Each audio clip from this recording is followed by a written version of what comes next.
ఏదైతే వాగ్దానం చేసిందో అప్పుడున్న మా యొక్క గౌరవనీయులు ముఖ్యమంత్రి గారు అలాగే గౌరవనీయులు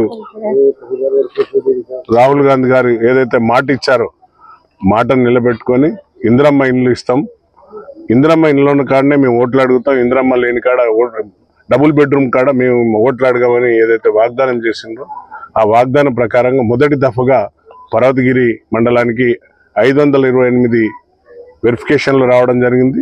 ఈరోజు సుమారుగా 508 ఇండ్లను శాంక్షన్ చేయడం జరిగింది.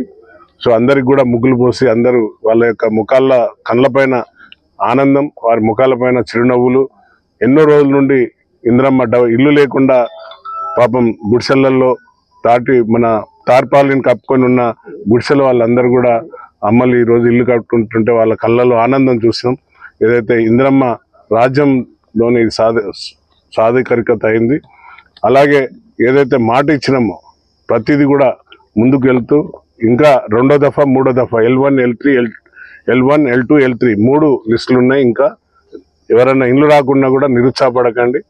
సో మళ్ళీ సెకండ్ విడతలో వెరిఫికేషన్ చేసి ఇదేమో దళిత బంధు కాదు, ఎలక్షన్ కోసం ఓట్ల కోసం ఇచ్చి మళ్ళీ దళిత బంధు చేసేది కాదు. ఇది ఇందిరమ్మ ఇండ్లు అనేది నిరంతర ప్రక్రియ. మా ప్రభుత్వం తప్పనిసరిగా ప్రజల ఆశీర్వాదంతో వచ్చింది. ప్రజాపాలనలో ప్రజలు ఆశీర్వదించింది కాబట్టి ఇంకా 10 ఏళ్ల రాజ్యంలో ఇంకా రాబోయే తరుణంలో కూడా తప్పనిసరిగా మా యొక్క ముఖ్యమంత్రి గారు రేవంత్ రెడ్డి గారి ఆధ్వర్యంలో, ఉప ముఖ్యమంత్రి గారు బట్టి ఆధ్వర్యంలో తప్పనిసరిగా ఇల్లు లేని నిరుపేదలకు ఇల్లు ఇచ్చే బాధ్యత తీసుకున్నాం. అలాగే ఇందులో ఎలాంటి అవకతవకలు జరగకుండా ప్రతిదీ 3 అంచెల విధానంగా దీన్ని పాటిస్తున్నాం.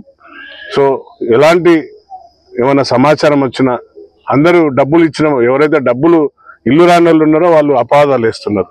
మాకు ఇల్లు రాలేదు కాబట్టి డబ్బులు ఇచ్చిన వాళ్ళకే ఇచ్చిండ్రు, లేకుంటే భూమి ఉన్న వాళ్ళకే ఇచ్చిండ్రు అని. దీంట్లో అధికారులు కూడా